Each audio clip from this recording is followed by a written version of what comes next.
ہمارا ملک پاکستان بیک وقت کئی معاشی اور انتظامی بحران کی زد میں ہے۔ ایک طرف پیٹرول، گیس اور مٹی کے تیل کی مسلسل قلت نے شہری اور دیہی زندگی کو متاثر کر رکھا ہے، تو دوسری جانب مہنگائی کا بے لگام طوفان عام آدمی کی بنیادی ضروریات کو اس سے دن بدن دور کرتا جا رہا ہے۔ لیکن ان تمام مسائل کے درمیان ایک شعبہ ایسا بھی ہے جو کہ انتہائی خاموشی سے ایک منظم احتسالی نظام کی شکل اختیار کرتا جا رہا ہے، اور وہ ہے LPG کا کاروبار۔ جی ہاں، جو کہ بظاہر تو ایک معمول کی تجارت نظر آتی ہے، لیکن گراؤنڈ ریئلٹی کی اگر بات کی جائے تو گراؤنڈ ریئلٹی پر 1 اپریل 2026 کو اوگرا کی جانب سے LPG پر KG کی قیمت 304 روپے مقرر کی گئی تھی، لیکن اس سب کے باوجود بازاروں میں اگر قیمتوں کا تعین کیا جائے 400 سے 500 کے درمیان میں ہے۔ اس سب کی کیا وجوہات ہے؟ ضلعی انتظامیہ کی ناکامی ہے یا صوبائی حکومت کی غفلت؟ اس سب کو جاننے کے لیے میں اس وقت موجود ہوں پشاور کے مین صدر بازار میں، جہاں پر ہم شہریوں سے ان کی رائے بھی جانیں گے اور یہ بھی جانیں گے کہ وہ LPG پر KG کس قیمت پر خرید رہے ہیں۔ گورنمنٹ کو چاہیے کہ گورنمنٹ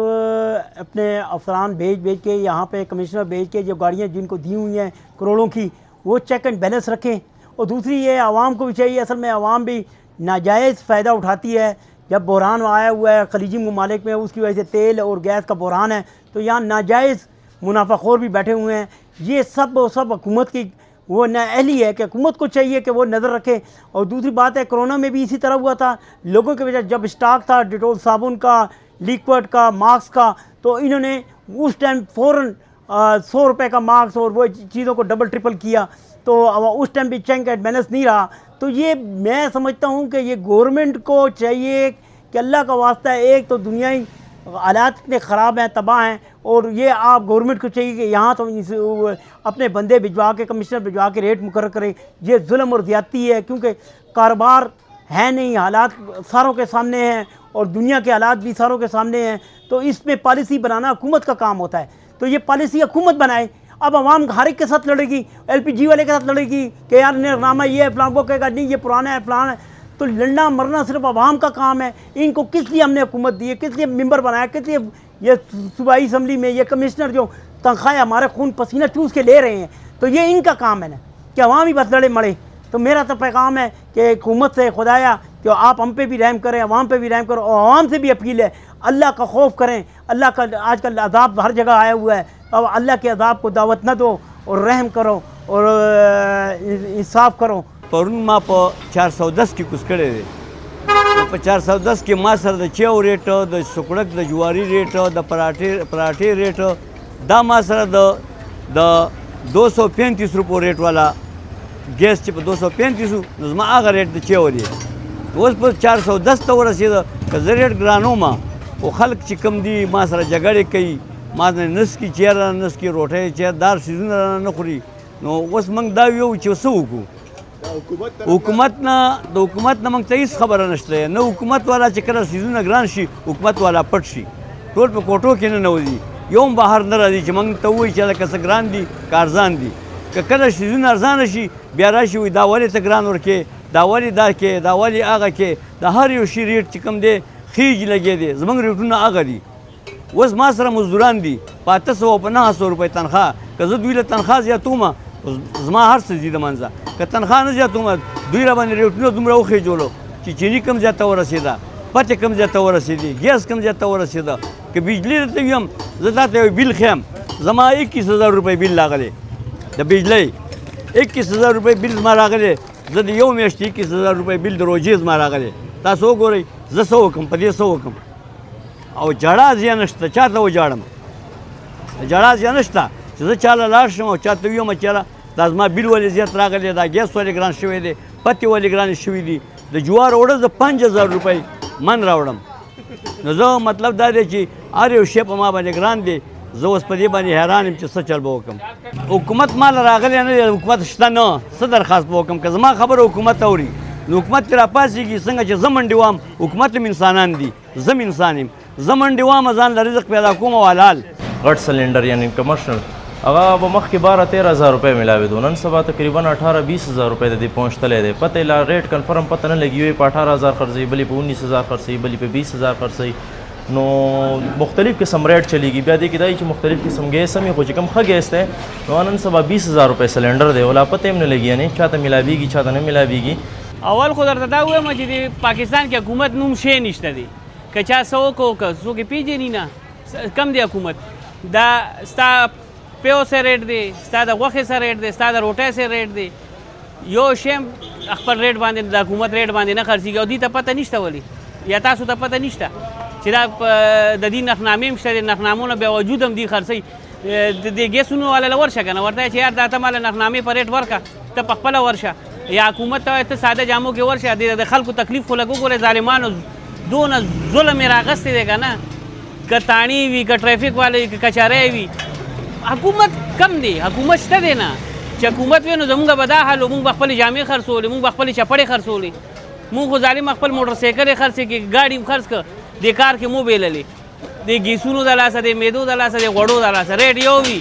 او ظلم روان دی او دا عام غریب سړي به څه حل وي او نن 8000 ریټ دی ښه د ګیس اوس ته ما ته دا ووایه چې دې کې به ته کاروبار کې او که نه مونږ خو ډپریشن مریضان شو او دا غونډ پاکستان به ډپریشن مریضان شي دې کې خو د دونه بد حل روان دی یقین کوه چې حکومت نامې یو شی هم نه ښکاري لګیا دی تاسو ورشئ د ویزټ وکړئ لږ د غوښو والا له ورشئ د اوړو والا له ورشئ حکومت کورونو ته ورشئ هغې به هم لړل تپل کوي مونږ ورته وایو تاسو غټې غټې تنخواګانې الې مرات الې ګاډو کې ګرځئ کم از کم بار وځئ د غریب عوام حالات وګورئ چې هغه په څه حال دي بیلونه دونه راځي دا د چا کار دی دا د حکومت کار نه دی دا چې کم ټیکسونه دي بیلونو کې لګېدلی دی فرض که دا ټي وي ټیکس دی دا مونږ ټي وي لګو که مونږ کیبل لګو کیبل والا له بیل ورکوو دا حکومت نه دی دا د حکومت کار نه دی نو حکومت په خپله خو ریسکي لګیا دی نو ته هغه عوام ته به څه ووایي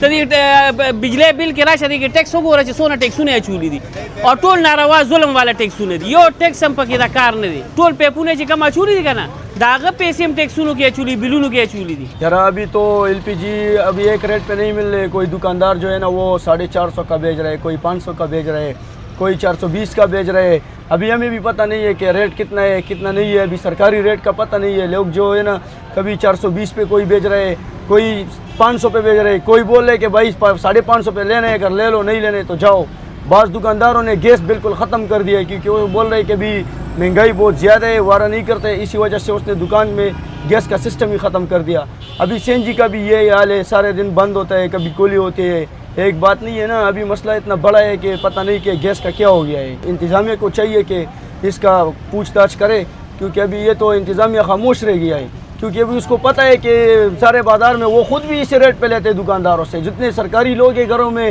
وہ سلنڈر لے کے گھر دکان پہ جاتے ہیں وہی ریٹ پہ لے کے آتے ہیں نہیں پوچھتے کہ یہ بھائی کیوں آپ اس طریقے سے بیچ رہے ہو سمجھ گیا ابھی میں آپ کو بتاؤں سارے لوگ جو ہے نا ابھی گھر میں گیس ہے نہیں تو سارے لوگ سلنڈر اٹھا کے دکان پہ جاتے ہیں ادھر سے جب ہے نا تو اس کو 500 میں 450 میں بک رہے دکاندار ابھی وہ پوچھتا نہیں ہے کہ بھائی آپ کیوں بیچتے ہو انتظامیہ کو نہیں بتایا تھا انتظامیہ خود بھی خاموش ہو گیا ہے کہ ہم پشاور شہر میں رہ رہے ہیں اور دیہاتوں والی زندگی گزار رہے ہیں کیونکہ ہم نے گیس کے میٹر بھی لگوائے ہوئے ہیں باقاعدہ طور پہ اور ان کے بل بھی باقاعدہ طور پہ آ رہے ہیں جبکہ پائپ لائنوں میں گیس نہیں ہے تو مجبوراً ہمیں ایل پی جی والوں کا رخ کرنا پڑتا ہے ایل پی جی والوں کے پاس جاؤ تو وہ اپنا رونا روتے ہیں کہ جی ہمیں پلانٹ مافیا جو ہے وہ پہلے تو اول گیس نہیں دے رہی پھر اگر ہم ان کو بہت منتیں کریں اور بہت ان کے پیچھے ضروری ہمیں گیس چاہیے ہو تو ان کو فورس کریں کہ ہمیں گیس چاہیے تو وہ ہمیں 6500 کا 15 کلو والا سلنڈر دے رہے ہیں تو آپ وہ بھی یہ کہہ رہے ہیں کہ ہمیں بتائیں کہ جی ہم کتنے روپے کلو بیچیں تاکہ ہمیں بھی کچھ بچ سکے ہم نے بھی کرایہ دینا ہوتا ہے دکان کا اور بیوی بچے گھر میں رکھنے ہوتے ہیں اور شاگردوں کو تنخواہ دینی ہوتی ہے بجلی کا بل دینا ہوتا ہے تو ہمیں تو سستی گیس بیچ کر پہلے بچتے تھے اب مہنگی گیس بیچ کر ہم جیب سے تاوان کر رہے ہیں پہلے یہ 1 کلو گیس جو ہے صبح سے شام تک ہمارے 3 ٹائم جو ہے کھانا وغیرہ بالکل ٹھیک سے پکتا تھا اب تو صرف ہوا آ رہی ہے اور وہ وزن برابر کر کے دیتے جا رہے ہیں لہذا گیس جو ہے اس کی کوالٹی بھی ٹھیک نہیں ہے بہت جلدی ختم ہو جاتی ہے وہی کلو گیس ہم ڈیلی ڈال رہے ہیں لیکن اب کام نہیں کرتی ہے پہلے یہ کام کرتی بھی تھی اب مہنگی بھی ہے لیکن کام نہیں کرتی ہے پہلے سستے میں کام کرتی تھی تو ہم حکومت سے گزارش کرتے ہیں کہ یہ پلانٹ مافیا جو بھی اس سے ریلیٹڈ بندے ہیں ان کو ذرا سا ضلع انتظامیہ کو ہماری درخواست ہے کہ جو ہے ہمیں ان سے جو ہے یہ خود ایکشن لے کر اور غریب عوام کو جو ہے کوئی ریلیف پہنچایا جائے. گیس ورځ ورځ ګراني کې دانن ما په 480 روپے کیلو واچول او هم ټول هوا د پیپونو کې او دې خلکو تم څه ګناه نشته ځکه چې دوی 15 کیلو ګیس په 6,500 پاسه راوړي که نه. او نو زمونږ حکومت ته دا خواست دی چې مهرباني دې وکړي چې د ګیس باندې لږه ایکشن والي چې لږه ارزاني دې راولي ځکه چې مونږ خو 800 روپو مزدور کار یو اورئ نو چې 800 مزدوري وکړو نو مونږ ګیس را ډډه کوو که کور ته بچو له څه رزق مزق را پیدا کوو. نو حکومت ته زموږ دا خواست دی چې برای مهرباني دا ګیس باندې لږ ایکشن والي چې دا لږ ارزان شي. یاره جي 1 کیلو ګیس چې مونږ واچو که نه زمونږ بس او د ورځې پې ټایم پاس شي نو روزانه چې کیلو اچي نو ته حساب وکړه. हमने यहाँ पर शहरियों से बात की। शहरियों का यही कहना है कि वो LPG पर केजी 400 से 500 के दरमियान में ख़रीद रहे हैं, लेकिन फ़ैसला अब आपने करना है कि सूबाई हुकूमत के दावे सिर्फ स्पीचों तक हैं या ग्राउंड रियलिटी पर भी काम हो रहा है। कमेंट्स में अपनी राय का इज़हार ज़रूर करें और ऐसी मज़ीद मालूमाती वीडियोज़ के लिए VNI डिजिटल को लाइक करें, फॉलो करें और सब्सक्राइब करें। शुक्रिया।